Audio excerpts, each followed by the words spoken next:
વડાપ્રધાનના વિદેશ પ્રવાસ દરમિયાન વડાપ્રધાન શ્રી નરેન્દ્રભાઈ મોદીએ એક ટકોર કરી હતી કે મીડિયાના સવાલોનો જવાબ આપવા માટે હું એટલે તૈયાર થતો નથી કે મીડિયા અત્યારે તટસ્થ નથી. આવું જ કંઈક દાખલા તરીકે સર્વત્ર બની રહ્યું છે કે શું?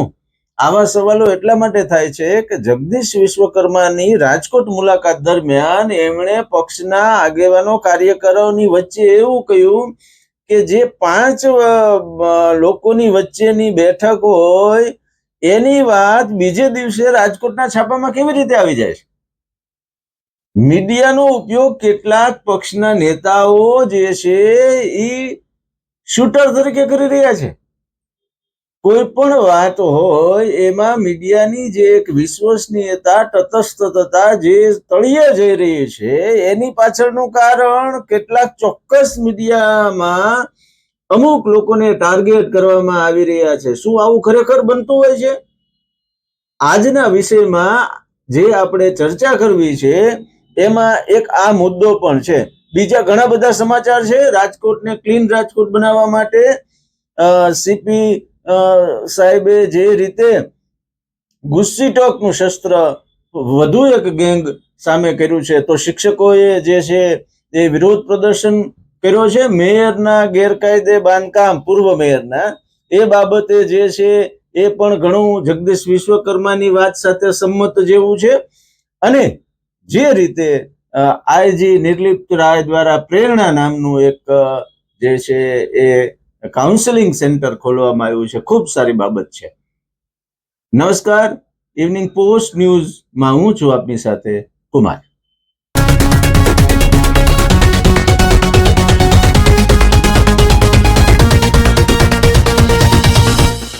મિત્રો, જગદીશ વિશ્વકર્માએ એવું કહેવાય છે કે ગઈકાલે રાજકોટની અંદર પક્ષના આગેવાનો કાર્યકરોને એવું કહ્યું કે ભાઈ મીડિયા સાથે આમાં કોને કોને વધારે સંબંધ છે. ઘણા બધા હાથ ઊંચા થયા અને પછી જે જગદીશ વિશ્વકર્માજીએ સટાસટી બોલાવી કે ભાઈ પક્ષની ખાનગી વાતો જે છે એ મીડિયા સુધી તમે કેમ પહોંચાડો છો? મીડિયાનો ઉપયોગ પક્ષના અંદરોઅંદરના જે કાંઈ લાભો મેળવવા માટે પાડી દેવાનો રસ્તોમાં ઉપયોગ કરવામાં આવે છે. આવું સૂચક વાક્ય કર્યાના ગણતરીના જ કલાકોમાં રાજકોટ મહાનગરપાલિકાના પૂર્વ મેયરના ગેરકાયદે બાંધકામનો મુદ્દો જે છે એ સ્ટેન્ડિંગ ચેરમેન સમક્ષ ઉછાળવામાં આવ્યો.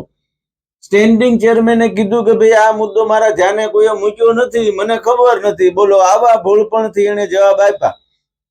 જવાબ આપવા કરતા જે સ્ટેન્ડિંગ ચેરમેનને જ આ પ્રશ્ન પૂછાયો, મેયરને ન પૂછાયો, મ્યુનિસિપલ કમિશનરને ન પૂછાયો.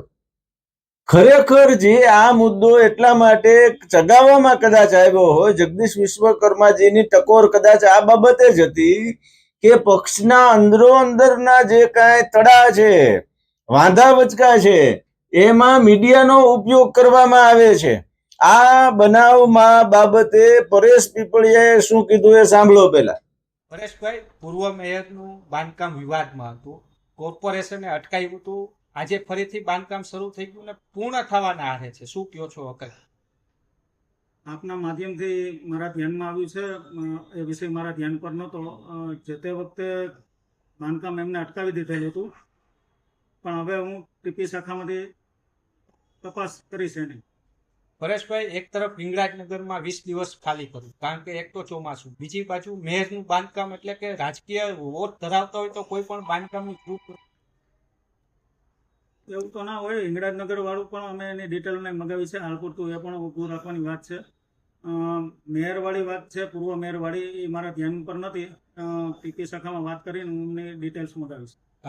જો મિત્રો, પરેશ પીપળિયાએ જે રીતે ભોળ પણ દર્શાવ્યું, જગજાહેર બાબતમાં ભોળ પણ દર્શાવ્યું, સ્ટેન્ડિંગ ચેરમેન હોવા છતાં, અને બધું જાણે જ છે, પરંતુ પરેશ પીપળિયાએ જે જવાબ આપ્યો એ પરેશ પીપળિયાને જ આ સવાલ કેમ કરવામાં આવ્યો?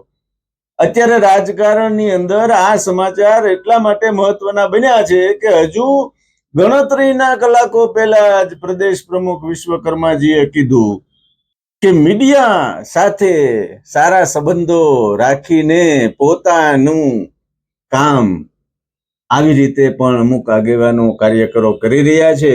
એ આટલા માટે સાબિત થાય છે કે આનો આ પ્રશ્ન તમે મેયરને પૂછી શક્યા હોત, મ્યુનિસિપલ કમિશનર હતા એમને પણ પૂછી શક્યા હોત. જવાબદાર બંને છે અને એમને શું કામ કરવાનું છે એ કરી શકાય હોત. પરંતુ જે રીતે એક પ્રકારના સ્ટેન્ડિંગ ચેરમેનને જ આ પ્રશ્ન પૂછ્યો અને જે રીતનો ટાર્ગેટ કરવાનું હતું એ થઈ ગયું. કદાચ એવું માની શકાય કે જગદીશ વિશ્વકર્માજી આ મુદ્દા ઉપર જ કદાચ કહેવા માંગતા હતા.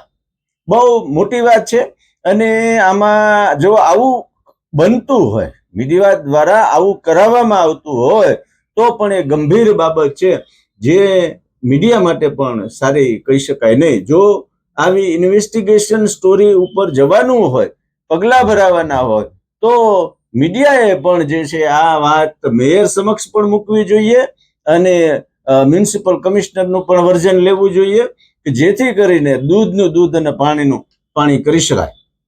જો આવું ને આવું ચાલ્યું તો એ રાજકીય પક્ષો પણ જે રીતે ગઈકાલે પ્રદેશ પ્રમુખે કોઈ જવાબ મીડિયા સમક્ષ ન આપ્યા, આવું ધીમે ધીમે જે છે એ રાજકીય પક્ષો અને અધિકારીઓને પણ આદત પડતી જશે અને એ મીડિયા માટે ખરેખર ખૂબ જ ખરાબ બાબત ગણાશે.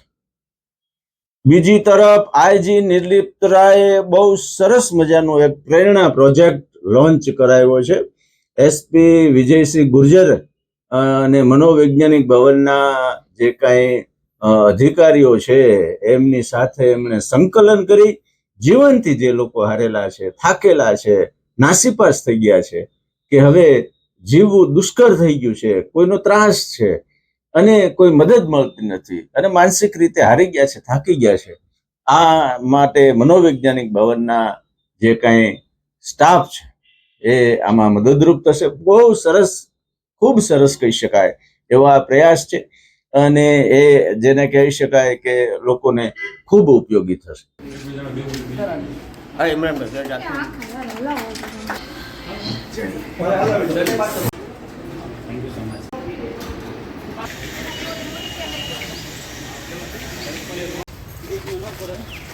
રાજકોટ જે ગ્રામ્ય પોલીસે આજે સરસ મજાનો એક કાર્યક્રમ યોજ્યો છે અને એ કાર્યક્રમ એ છે કે જે લોકો કોઈને કોઈ પોતાના જીવનની મુશ્કેલીને કારણે પોતાના જીવનથી પીછેહટ કરવાનો પ્રયત્ન કર્યો હોય એને મનોવિજ્ઞાન ભવનના અમારા અધ્યાપકો, હું અને ધારાબેન અને અમારી ટીમ જે છે એ એને કાઉન્સેલિંગ કરશે અને આ કાઉન્સેલિંગથી ઘણો બધો પ્રકારના ફેરફારો આવે છે. ભૂતકાળમાં આપણે જોયેલું છે કે કોરોના દરમિયાન જે કાઉન્સેલિંગ દરમિયાન આપણે ઘણા બધા લોકોના જીવ બચાવી શક્યા છે, ઘણા બધા લોકોને એ માનસિક સધિયારો આપી રહ્યા છે. તો આ એસપી સાહેબની આ પહેલને કારણે ઘણા બધા લોકોને માનસિક સધિયારો મળશે અને આ સધિયારાથી એ પોતાના જીવનની નવા જીવન તરફ પ્રેરાશે. એટલા માટે જ આપણે જે એનું ટાઇટલ રાખ્યું છે અથવા તેનું નામ રાખ્યું છે પ્રેરણા નવા જીવનની, એ પ્રકારનું રાખ્યું છે. એટલે કે નવા જીવનની પ્રેરણા આપવામાં મનોવિજ્ઞાન ભવન અને એના વિદ્યાર્થીઓ અને એસપી સાહેબ અને એમની આખી ટીમ જે છે એ કાર્યરત રહેશે.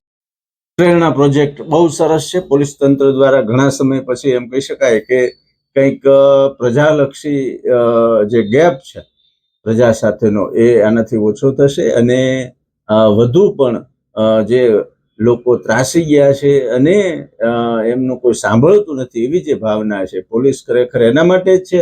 એ તરફ પણ કંઈક હજુ વધુ સારું થશે એવી આપણે અપેક્ષા રાખીએ. રાજકોટ પોલીસ કમિશનર બ્રિજેશ કુમાર ઝા બહુ એકદમ જેને કહી શકાય કે સાયલેન્ટલી કામ કરી રહ્યા છે. બહુ મીડિયા સાથે બહુ ઓછું ઇન્ટરેક્શન કરતા હોય છે અને મોટાભાગના કિસ્સાઓમાં એ સાચા પડે છે, અમુક કિસ્સાઓને બાદ કરતા. પરંતુ એમણે જે છે એ શહેરમાં જેને કહી શકાય કે સિન્ડિકેટ બનાવીને જે લોકો ગુના આચરે છે, ભય ફેલાવે છે, જોકે સમાજના મોટા વર્ગ ઉપર એની અસર બહુ ઓછી થાય છે, પરંતુ જે રીતે કોઈ પણ શહેરની અંદર જેને કહી શકાય કે હેવી ગુનાઓ જે છે એ બને એટલે શહેરની છાપ ખરડાય, તો આ અગાઉ પણ અનેક લોકો સામે એમણે ગુસ્સીટોક કાયદો લગાડ્યો છે. રામદેવ ડાંગર સહિતના 5 લોકો સામે ફરી વખત ગુસ્સીટોક લગાડી અને એમને આવી ગેંગોને નશ્યત કરવા તરફ એમણે પણ કદમ ભર્યું છે. આવકાર્ય છે. માનનીય CP sir Brijesh Kumar Jha sir અને એડિશનલ સીપી સર ચૈતન્ય મંડલિક સર દ્વારા રાજકોટ શહેરમાં સંગઠિત ગુના આચરતી અને આમ પ્રજામાં ભયનું વાતાવરણ ઊભા કરતી ટોળકીઓ વિરુદ્ધ જીસીટીઓસી એક્ટ હેઠળ કાર્યવાહી કરવા માટે રાજકોટ શહેર ક્રાઇમ બ્રાન્ચને સૂચના આપવામાં આવેલ હતી.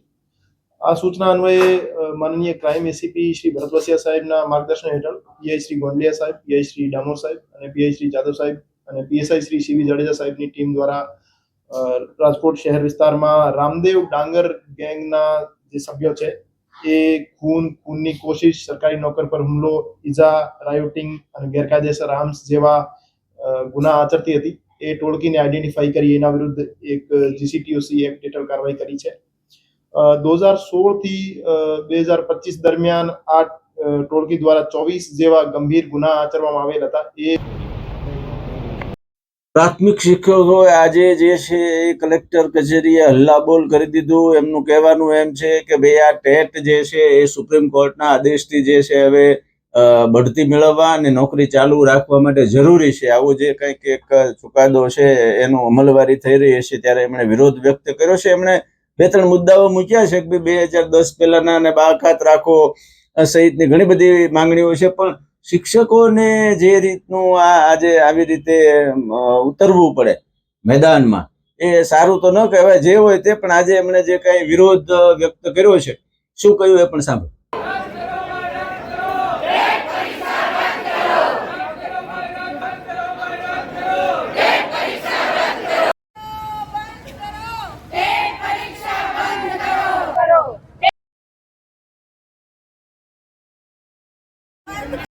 વધુ કમાવાની લાલચ કે ભાઈ અમે તમને તમારા રૂપિયાનું વધુ સારું વળતર આપીએ છીએ, અમારામાં તમે એટલા રૂપિયા રોકો, તમે માલામાલ થઈ જશો, તમારી પૈસાની પૂરી સિક્યોરિટી છે. આવી બધી જે એને કહી શકાય ને કે લોભામણી સ્કીમો જે છે ગુજરાતભરમાં, જો કે દેશભરમાં અલગ રીતે ચાલતું હોય, રાજકોટમાં આવા અનેક કિસ્સાઓ જે છે છાપે ચડ્યા છે. વ્યાજખોરીની પણ આતંક છે. આવું બધું જે છે આપણે જોયું છે. પણ તમે આજે આવી રીતે વધુ કમાવાની લાલચે કોઈ પણ પ્રકારની જેને કહી શકાય કે સિક્યુરિટી છે કે નથી એ ચકાસ્યા વગર આવી રીતે રોકો છો, ત્યારે પૈસા તમે રોકો ત્યારે શું થાય એવો કિસ્સો પ્રકાશમાં આવ્યો છે. પુષ્પરાજસિંહ નામના એક રોકાણકારે બહુ ધગધગતા આક્ષેપો સાથે જાડેજા બ્રધર્સ નામની એક કંપનીમાં એમણે 62 લાખ રૂપિયા ગુમાવ્યા છે. અને આવા અનેક લોકો 100 કરોડની આસપાસ આંકડો હોઈ શકે છે એવું એમનું કહેવાનું છે, પરંતુ એમણે ગુમાવ્યા છે એ હકીકત છે. ત્યારે સમાજ માટે આ લાલ બત્તીરૂપ કિસ્સો છે. આ અગાઉ પણ રાજકોટના પોલીસ કમિશનરે ધ્યાન દોર્યું હતું કે ભાઈ હેલ્મેટ પહેરો, પછી તમે આવી રીતે કોઈ પણ લોભામણી સ્કીમમાં નાણાં રોકતા પહેલા બધું ચકાસો. પરંતુ લોકો જે છે એ બધું બહુ સરળતાથી લઈ રહ્યા છે, અને પછી નાણાં ગુમાવે કે કોઈ પણ પ્રકારનું જે છે એ હેલ્મેટ વગર અકસ્માત થાય ત્યારે શું સ્થિતિ થાય એ બધું બધા જાણે છે, છતાં બધું કરે છે. વધુ એક કિસ્સો આવ્યો છે. ભાઈ રોકાણકાર પુષ્પરાજસિંહે શું કહ્યું આ બાબતે એ પણ સાંભળો. મારા એક મિત્ર હતા, એના થકી કોન્ટેક્ટમાં આવેલો હતો હું. આ રાજદીપસિંહ જાડેજા કરીને છે ને, જાડેજા બ્રધર્સ કરીને gain service 150 foot ring road ઉપર સ્પાયર 2માં એમની ઓફિસ છે, જે અત્યારે અમે તપાસ કરતા બંધ છે. છેલ્લા 6 મહિનાથી અમને રોજ આજકાલ કરે છે. જે ત્રણેય બ્રધર્સ છે, શક્તિસિંહ, રાજદીપસિંહ, જયરાજસિંહ, આ ત્રણેય ભાઈ કંપની ચલાવે છે જાડેજા બ્રધર્સ ગેન સર્વિસ, જે એમાં અમે 62 લાખ રૂપિયાનું રોકાણ કરેલ છે. જે અમને અત્યારે ઉડાવ ભર્યા જવાબ આપે છે, તે અમને વળતર નથી આપતા, અત્યારે કોઈ જાતનો કાંઈ જવાબ નથી આપતા, અને રૂબરૂ મળી અને અમને ધમકીઓ આપે છે.